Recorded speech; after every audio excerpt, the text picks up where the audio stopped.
എന്താണ് ചേച്ചി ശരിക്കും മകൻ്റെ പ്രശ്നം എന്താണ്? എന്നാണ് നിങ്ങളിത് മനസ്സിലാക്കിയത്? ഒരു വർഷത്തിന് മേലെയായി. ഭയങ്കര ഉപദ്രവമൊക്കെ ആയിട്ട്. ഉം. എന്തെങ്കിലും ലഹരി വസ്തുക്കൾ ഉപയോഗിച്ചിട്ടാണോ?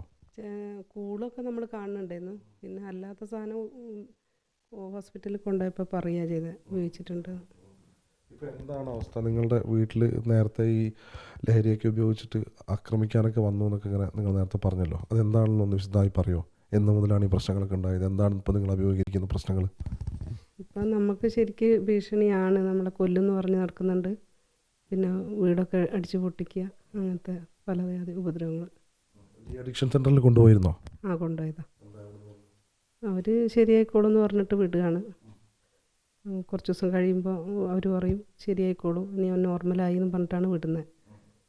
വന്ന് ഒരു മാസം കഴിയുമ്പോൾ പിന്നെ ഇത് തന്നെ പ്രശ്നം. പിന്നെ എറണാകുളത്ത് പോയി ലോജിസ്റ്റിക്കിൻ്റെ കോഴ്സ് കഴിഞ്ഞു.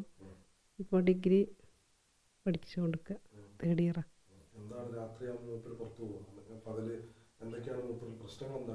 രാത്രി 10 മണിക്ക് ശേഷം പുറത്ത് പോവുകയാണ്. 10 മണിക്ക് ശേഷം ചിലപ്പോൾ 2 മണിയാകുമ്പോൾ വരും, ചിലപ്പോൾ 12 മണിക്കായിരിക്കും പോകുന്നത്.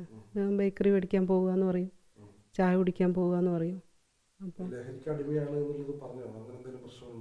അല്ലാണ്ട് ഇങ്ങനെ ഒരു ഉപദ്രവം ഉണ്ടാവില്ലല്ലോ എന്നുള്ള. നിങ്ങൾക്കറിയോ അതായത് MDMA പോലുള്ള ലഹരികൾ ഉപയോഗിച്ചിട്ടുണ്ടെന്നോ അങ്ങനെ എന്തെങ്കിലും നിങ്ങളോട് പറഞ്ഞിട്ടുണ്ടോ? ഈ കഴിഞ്ഞ ആഴ്ച ഞാൻ ചോദിച്ചപ്പോൾ പറഞ്ഞു, ഞാൻ എന്തിനാ അതിങ്ങനെ തല്ലി പൊളിച്ചതെന്ന് ചോദിച്ചപ്പോൾ പറഞ്ഞു, അത് ഞാൻ MDMA ഉപയോഗിച്ചിട്ടല്ലേ എന്ന് ചോദിച്ചു. ചേച്ചി ചോദിച്ചില്ലേ ഇത് എവിടെ നിന്നാണ് കിട്ടുന്നത്, നിർത്തണം എന്നുള്ള കാര്യം അവനോട് സംസാരിച്ചിരുന്നോ? ഇനി നിർത്താമെന്നൊക്കെ പറഞ്ഞിട്ടാണ് ഹോസ്പിറ്റലിൽ നിന്ന് വരുമ്പോൾ വരുന്നത്. ഞാൻ ഒന്നും ഉപയോഗിക്കില്ല, ഞാൻ എല്ലാം നിർത്തുകയാണ്, എനിക്ക് അമ്മേൻ്റെ കൂടെ നിൽക്കണ്ടേ, അമ്മ ഉണ്ടാക്കി ഭക്ഷണം കഴിക്കണ്ടേ എന്നൊക്കെ പറയുന്നുണ്ട്. അത്രയും പറഞ്ഞു കൊടുത്തു കഴിയുമ്പോൾ ഇത്തിരി ഇതാവുന്നുണ്ട്. പക്ഷേ കുറച്ച് ദിവസം കഴിയുമ്പോഴേക്ക് പിന്നെ ഇത് പോവുകയാണ്. കൂട്ടുകെട്ടുകളുണ്ടോ പുറത്ത്? ഇങ്ങനെയുള്ള സൗഹൃദങ്ങളുണ്ടോ? ഉണ്ട്. അല്ല, നമുക്ക് എല്ലാവരെയും അത്ര കൃത്യമായിട്ട് അറിയില്ല. ഓരോരുത്തരിങ്ങനെ പറയുന്നുണ്ട്, ആരാന്നുള്ള കൃത്യമായിട്ട് അറിയില്ല. ഇവിടുന്ന് വൈകിട്ട് പോയി കഴിഞ്ഞാൽ എങ്ങോട്ടാ പോകുന്നതെന്നുള്ളത് നിങ്ങൾ അന്വേഷിച്ചിരുന്നോ? ഞങ്ങൾ കുറേ കൂടെ പോകുന്നുണ്ടായിരുന്നു, പക്ഷെ നമുക്ക് കണ്ടുപിടിക്കാൻ പറ്റുന്നില്ലായിരുന്നു. മൂലങ്കാവ് വരെ ഞങ്ങൾ കാണും, അത് കഴിഞ്ഞാൽ കണ്ടുപിടിക്കാൻ പറ്റുന്നില്ല. ഇപ്പോൾ നിലവിൽ ഇപ്പോൾ ലഹരി ഉപയോഗിക്കുന്നുണ്ട് എന്ന് തന്നെയാണ് നിങ്ങൾ വിചാരിച്ചിരിക്കുന്നത് ആൾ? അല്ലാതെ ഒരു ഇങ്ങനെ ഉപദ്രവിക്കില്ലല്ലോ. ആൾ നല്ല സ്മാർട്ട് ചെക്കനായിരുന്നു. പക്ഷെ ഇപ്പോൾ ഇത് ഇങ്ങനെ ആയേരെയാണ് നമുക്ക് ലഹരി തന്നെ ആയിരിക്കും എന്ന് തോന്നുന്നു.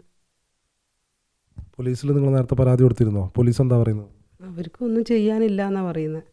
ഒന്നെങ്കിൽ നമുക്ക് അങ്ങനെ എന്തെങ്കിലും സംഭവിക്കണം, അല്ലെങ്കിൽ പിന്നെ അവൻ്റെ കയ്യിൽ നിന്ന് ഇത് പിടിക്കണം എന്നാണ് പറഞ്ഞത്. അല്ലാണ്ട് അവനും പരാതി കൊടുത്തായിരുന്നു, ഞങ്ങളും പരാതി കൊടുക്കണ്ടായിരുന്നു. പക്ഷെ ഒന്നും ചെയ്യാനില്ല എന്നാണ് പറയുന്നത്. അത് കുപ്പിയൊക്കെ എടുത്ത് എറിഞ്ഞ് പൊട്ടിക്കുകയാണ്. ഡോറിൻ്റെ മുകളിൽ വന്നിട്ട് ഭയങ്കര, ഞങ്ങൾക്ക് വാതിൽ തുറക്കാൻ പറ്റാത്തതുകൊണ്ട് ഞങ്ങൾ തുറന്നില്ല. സ്റ്റേഷനിൽ നിന്ന് അവർ വന്നിട്ടാണ് വാതിൽ തുറന്നത്. അവർ തന്നെ വന്ന് വാതിൽ തുറക്കുക ചെയ്തത്. ഞങ്ങൾ എന്നിട്ടാണ് പുറത്തിറങ്ങിയത്. അത് മനസ്സിലായിട്ടുണ്ട്. ഇപ്പോൾ ഒരമ്മ എന്നുള്ള അതിൽ നിങ്ങൾക്ക് മകനെ തിരിച്ചു കൊണ്ടുവരുന്ന ആഗ്രഹമില്ല? എന്താ നിങ്ങളുടെ ആവശ്യം? എന്താ? എനിക്ക് തിരിച്ചു കൊണ്ടുവരണം തന്നെയാണ്. നല്ല ചെക്കനായിരുന്നു, എന്തിനാ പെട്ടുപോയതല്ലേ. അപ്പോൾ എന്തെങ്കിലും ഒന്ന് എവിടെയെങ്കിലും ഒന്ന് ആക്കിയിട്ട് നന്നാക്കി കൊണ്ടുവരണം എന്നാണ് ആഗ്രഹം. ആഗ്രഹമുണ്ട്.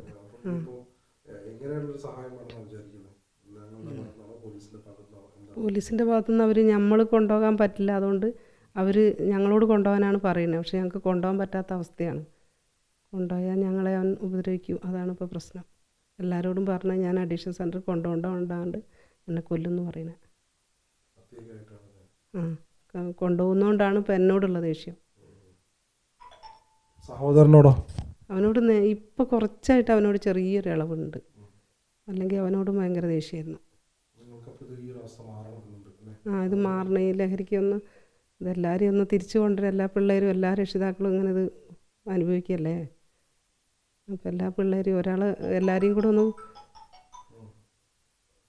നമ്മളെ മക്കൾ മാത്രമല്ലല്ലോ, എത്രയോ പിള്ളേർ ഇതിനകം. ആരും പറയാനുള്ളൊരിതാരും കാണിക്കണമില്ല.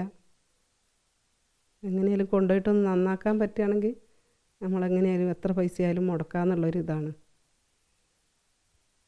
തിരിച്ചു കൊണ്ടുവരണം എന്നാണ്. നല്ലോണം ജീവിക്കുകയാണ്, അതല്ലേ. വിദ്യാഭ്യാസമൊക്കെ കൊടുത്താണ് നല്ല പഠിച്ച് ജോലിയാണ് പ്രതീക്ഷയുണ്ട് അല്ലേ? ആ നല്ല ലോജിസ്റ്റിക്കൊക്കെ കഴിച്ച് അവന് UK ഇതിലാണ് അവൻ എക്സാമൊക്കെ എഴുതിയത്. അപ്പോൾ നല്ലൊരു കോഴ്സുമാണ്. പക്ഷെ നല്ല ബുദ്ധിയുണ്ട് എല്ലാ കാര്യത്തിനും. എല്ലാ ഇലക്ട്രോണിക്സ് ഇലക്ട്രിക്കലൊക്കെ നല്ല തലയാണ്. പക്ഷെ അതൊന്നും അവന് ഏതോ ഒരു ഘട്ടത്തിൽ കൂട്ടുകെട്ട് പെട്ടുപോയതാണ്. പക്ഷെ നന്നാവണമെന്ന് ആഗ്രഹമുണ്ട്. എന്നാലും എല്ലാവരോടും നല്ല സ്നേഹമാണ്. ചില സമയങ്ങളിൽ മാത്രമാണ് ചില സമയങ്ങളിൽ അത് എപ്പോഴാണ് പെട്ടെന്ന് വയലൻ്റ് ആവുകയാണ്, ദേഷ്യം കയറുകയാണ്. ഞങ്ങൾ കുറേ കൗൺസിലിംഗ് ഒക്കെ ചെയ്തതാണ്. പക്ഷെ അതിലൊന്നും നോർമലാവുന്നില്ല.